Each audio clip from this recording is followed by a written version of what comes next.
Bob's then, really. You know Bob, do you? He's a mining engineer.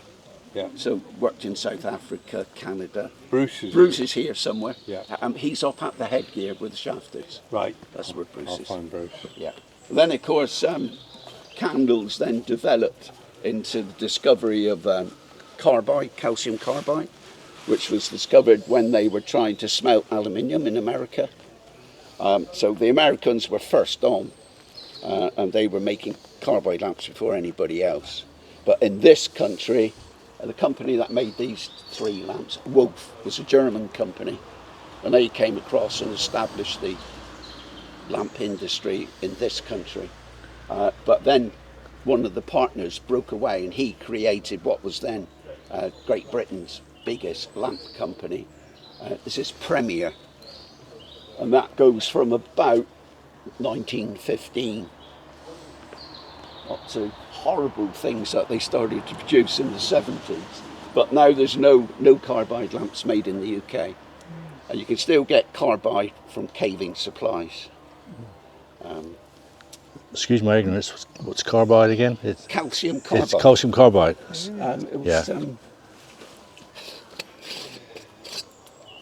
It's good if you got problems with seagulls and you don't want anybody to know. That's a horrible story. Yeah,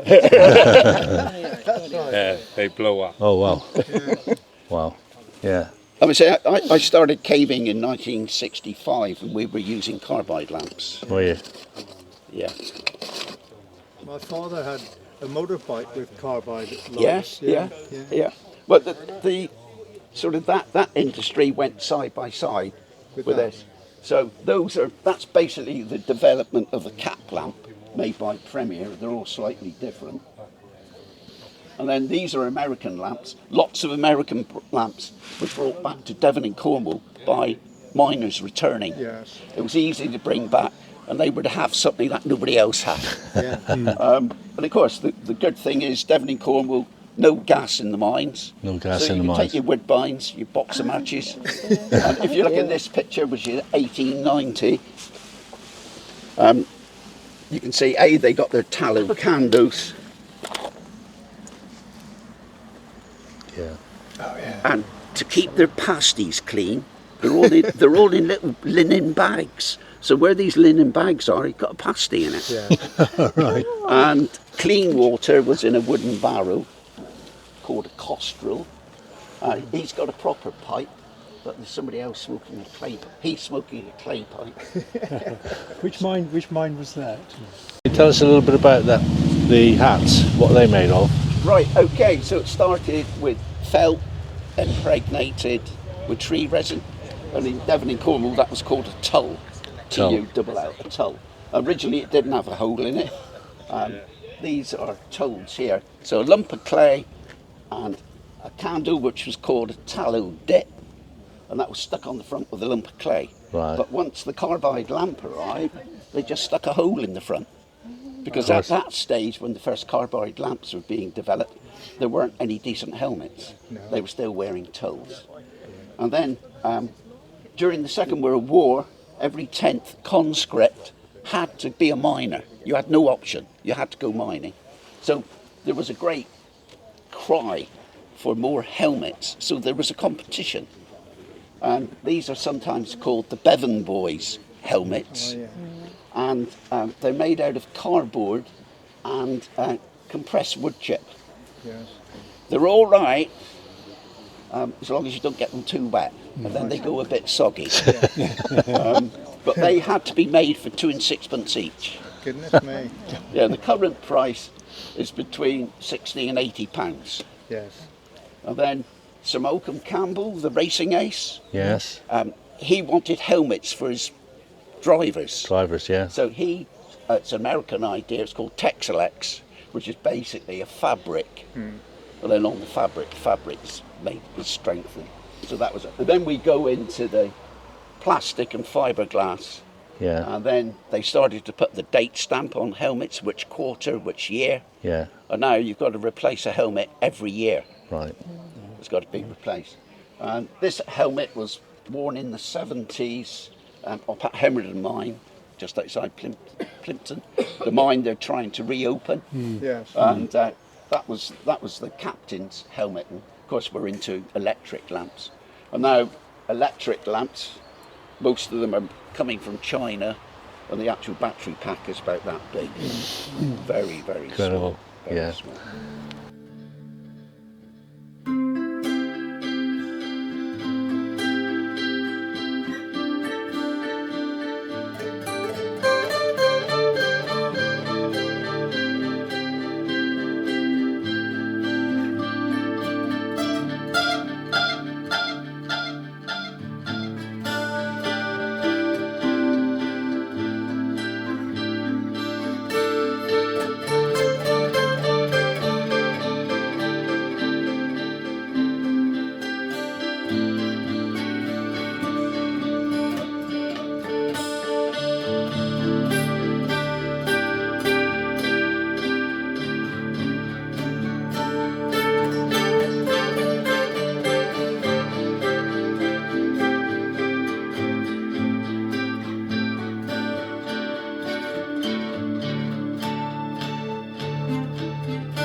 Here will be helping me or hindering me. I'm not sure which.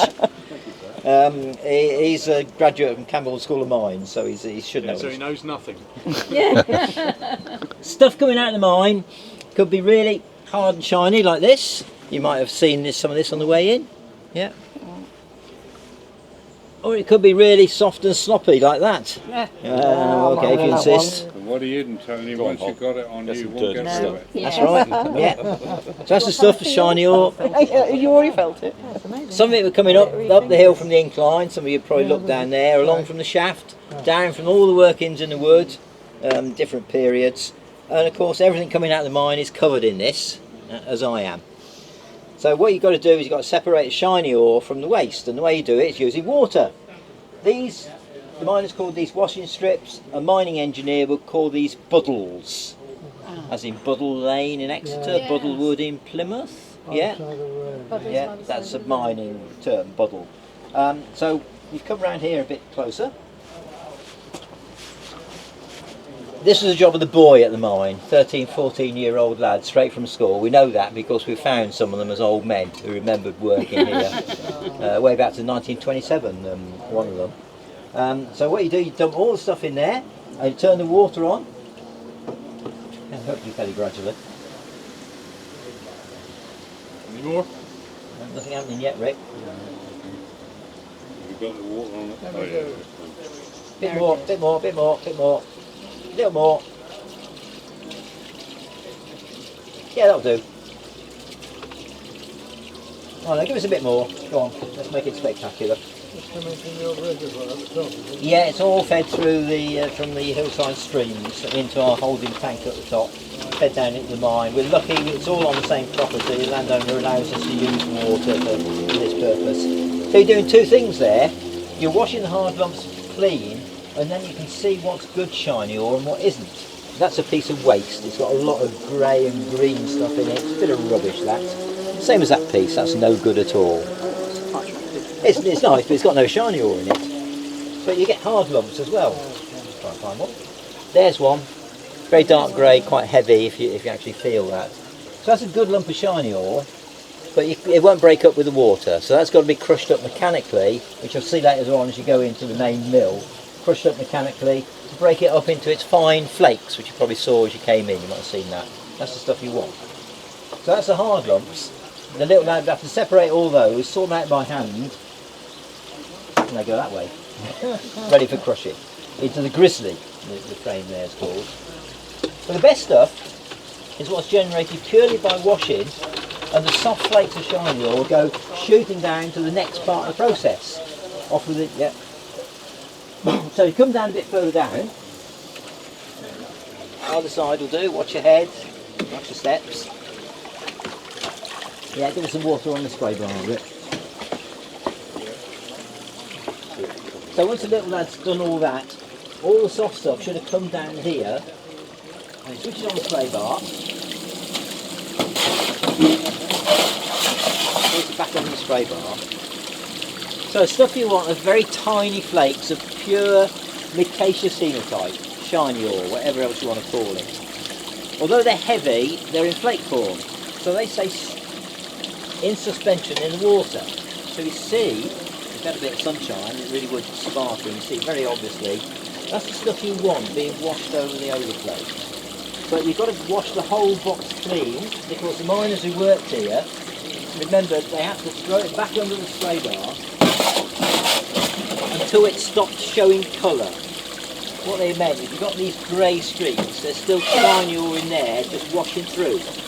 So it's got to go over in suspension into the next part of the process, and all the bits of fine grit, bits of granite and quartz and feldspars get trapped in the bottom of the box here.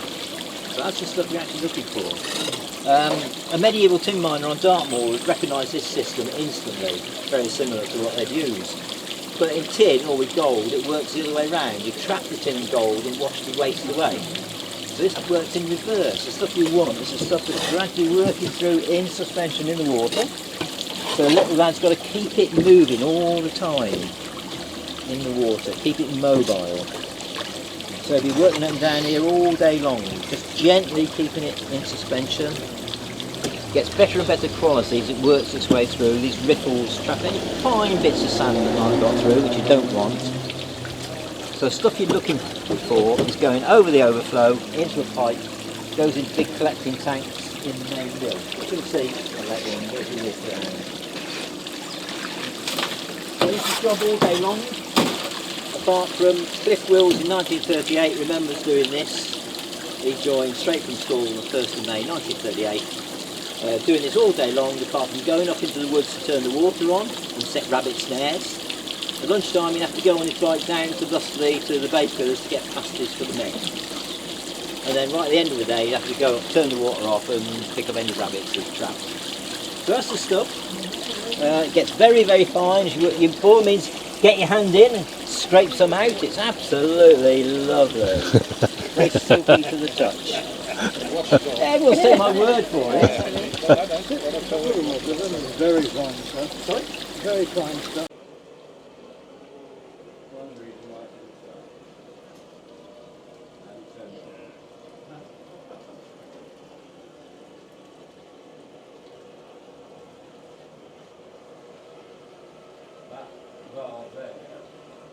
You fire this on a fire and then you get him going like this. That's the main piston. Wow. Go back and got to put the fire in there. There she Ah, goes. there she goes. Wrong way. I'm back for it. Did you go? No. He'll go eventually.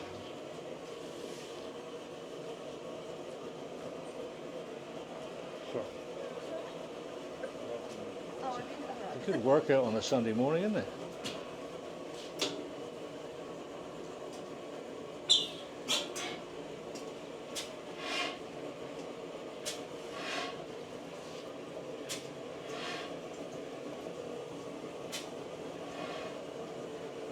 Are you missing a stopper handle there? Or you never did have one? No, I didn't. Wow. I'll let the operator recover a minute.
Well, the ore has been separated using water in the main mill. Yeah. It is then put into a mine tram, wheeled down this railing system Yes. to the drying shed, Shed.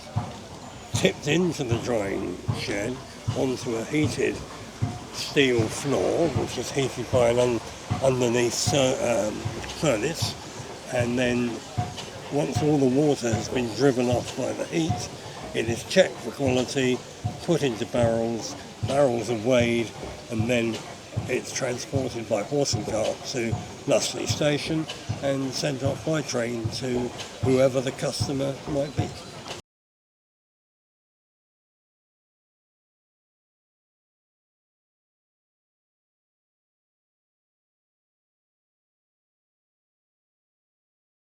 It doesn't deteriorate like any other paint would because these scales overlap each other, and if you look at any old railway bridge, next time you're driving over the bridge at Totnes, you look at any old steel railway bridge, you'll find it's painted with this sort of slightly shiny Yes, it grey is. paint. Yeah, it is like. And it's come from here. Yeah. This stuff has come from here. So it's You right know through where- the country it Yes, was used. right through the Yeah. world. To be honest with you, Sydney Harbour Bridge painted with this stuff. A bridge over the Tamar, Brunel's That Bridge. suggests massive scale of extraction here, doesn't it? It'll last about 30 years, whereas ordinary paint will last about 15. There's another mine at Hennock called Great Rock Mine. That's a bigger mine than this one. This shut in 45, that shut in 69. There's only one mine in the world in Walderstein in southeast Austria mines this stuff, and they've got they're unique. They provide it for the entire world to make this superior paint At this time. at this time. So we have this dream that we'll reopen the only second mine in the world and make a fortune. Next year Is we'll there be still? millionaires. Are there still deposits? Sorry? Are there still proven deposits? There are, but or- it's the or- economics of it. Yeah. The economics. The veins here are pretty narrow, pinching down to nothing in places. Yeah. A You see, great- the lady said 4 inches. Some. Oh yeah, could be all down to nothing that disappears. All right. We'll just have a big open cast mine, that would be alright. Well, it's a national park, you know. Yeah. He's a foreigner. He's from North. Yeah. We have this Doesn't understand. thing called the national park, which puts it firmly on the brake with anything you want to do. There's quite a few interesting mines that might survive at the national park. And how deep is this lower level here with the sump is? Well, 8 fathoms to the inch.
Get it about.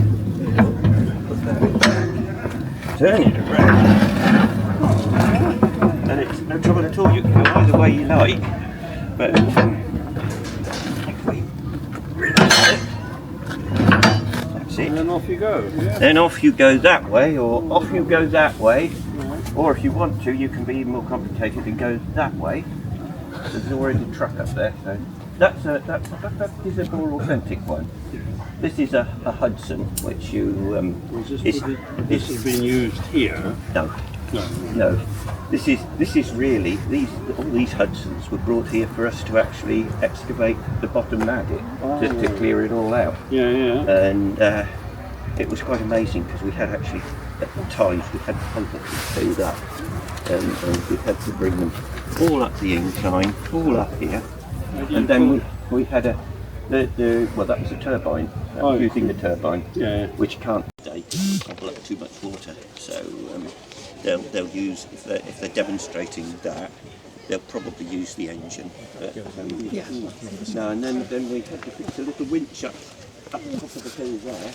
And take it all up there and tip it in a hole up there. Which is up that slope?